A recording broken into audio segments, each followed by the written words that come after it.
Deċiżjoni tal-qorti ddikjarat il-kumpless Daniels fil-Ħamrun bħala fallut.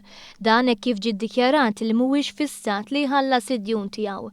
Panta Contracting Limited, wieħed mill-kredituri fl-2014 ħa azzjonijiet legali dwar dejn pendenti ta' €1.5 miljun.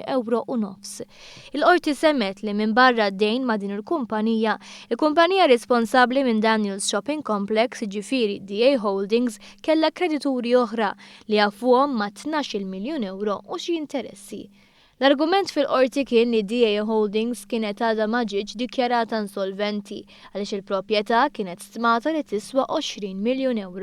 Però sieħeb tal-kumpanija responsabbli mill-awditjar tagħha innota li l-istess kumpanija ma kellix biżżejjed flus biex tħallas lill-kredituri fil-ħin u li l-uniku mod kif dawn setgħu jitħallsu kien bil-beħ tal-proprjetajiet tal-kumpanija jew injezzjoni ta' kapital ġdid.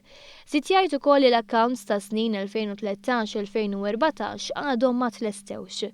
Fid-dawl ta' dan u dettalji oħra, il-qorti ddeċidiet li l-kumpless wasal f'punt li ma jistax jerġa' lura minnu, kif m'hemmx liħ biżżejjed biex jitħallsu l-kredituri.